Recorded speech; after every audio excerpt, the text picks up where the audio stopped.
Okay, Tony, I'm thinking, staying with that situation here, there are a lot of Nigerians who are concerned. Indeed, someone is just tweeting here as well that the coach looks like he doesn't have a style he wants the team to play. Yes, you've said there are three teams in that group they all have different styles, direct play and indirect and all of that. But wouldn't that be a challenge at the end of the day where the players get confused what to do at any point in time?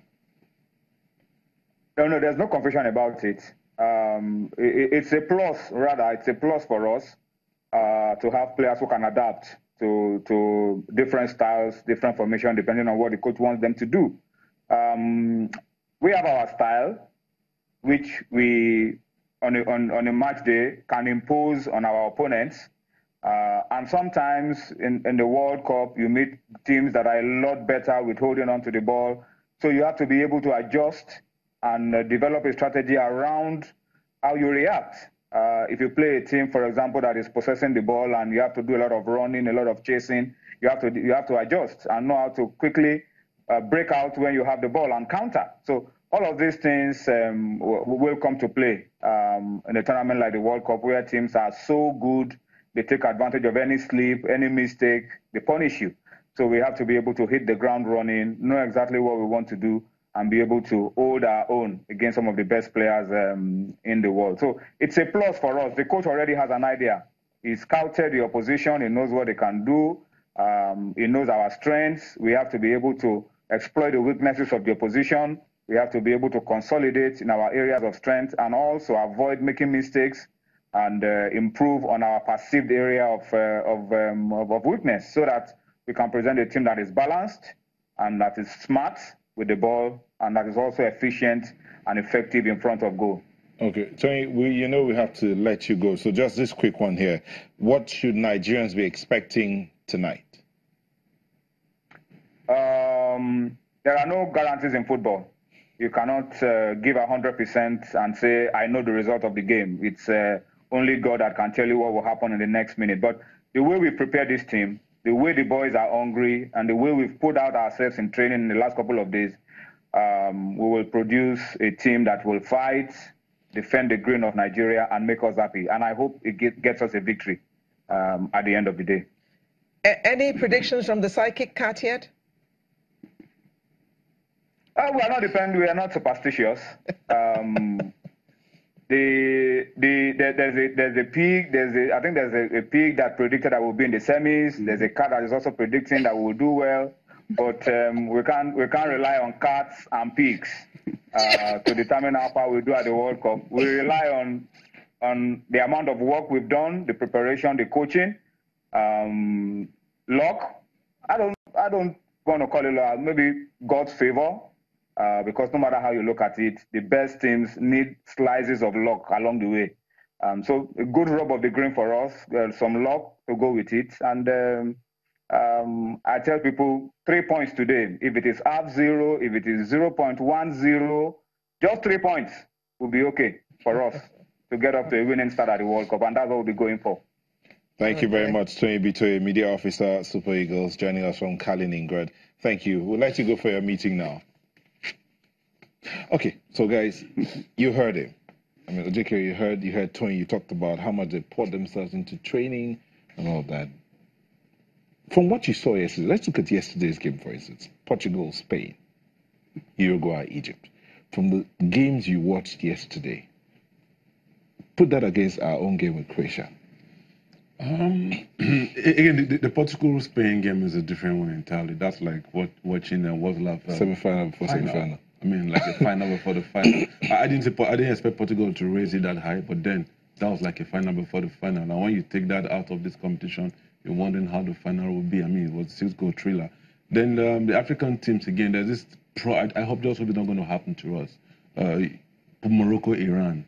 I mean, no one thought Morocco was going to lose to Iran. Yeah, but they started out real good. They started out real good. The quality of players they had, I mean, just like we did, they took a lot of players born, in Europe. So when you add the preparation they've had as younger lads in Europe, put that all together, they've played for clubs in Europe, and then coming to play for Morocco, one would have expected, I mean, you will have just given it to Morocco that they will beat Iran, but it didn't happen.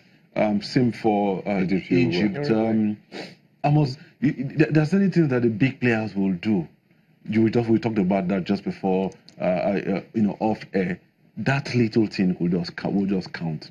Towards the end of the game, the big stars, Suarez and Cavani, kept, there were little fouls here and there. And when such begin to come, you know that the goal is just around the corner.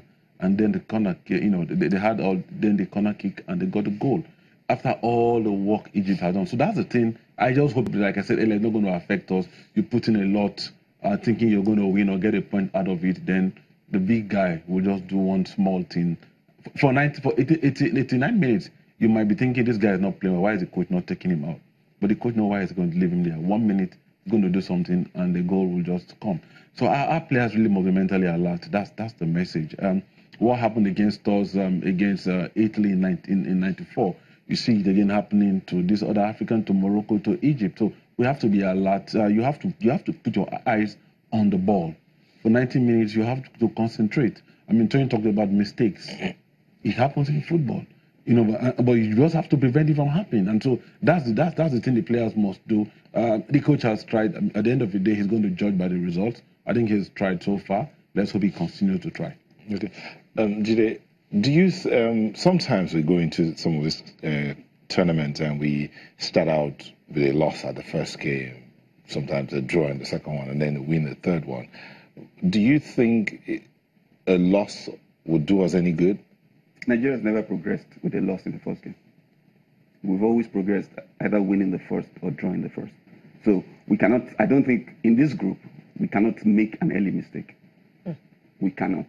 The best we must do today against Croatia is take a draw. The best. Even that might not be enough in this group. Well, if you look at the rhetorics out there, the conversations are around the midfield, Croatia's midfield. I mean, it's a very tight-knit midfield. Yeah, and the argument also that we don't have that kind of a holding midfield that can hold their midfield in place and then send the balls around them to our forwards. I would answer that like a common man. I watched Croatia a lot because I've done some analysis on them, and I just say bypass the midfield. Go Mourinho style, just bypass that midfield. Use a tall Simi Wankwo as your target point. Bypass them totally. Yes, you can play some balls through them. That's why I'm angling for an Etebo to start. Because when Las Palmas played Barcelona in La Liga, he showed what he could do against a Rakitic. Because he has more skills, he has more ball skills, even than Rakitic. And he can run, shoot, and do all the things that the midfielder can. So Las Palmas used him to negate Barcelona's press.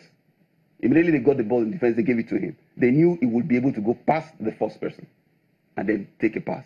For me, it's a simple tactic. Like you said, do not make mistakes. So what would you be expecting? A Mikel and a Tebo and...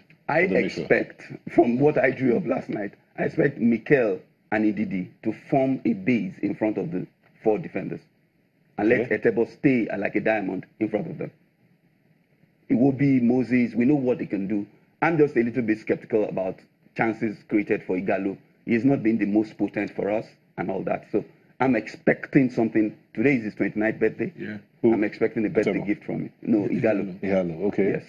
He has not been scoring for Nigeria for some time. So I pray, like Tony said, we pray, and we pray a lot in Nigeria. Okay, we'll take a moment and come back to continue the conversation. Please don't go away.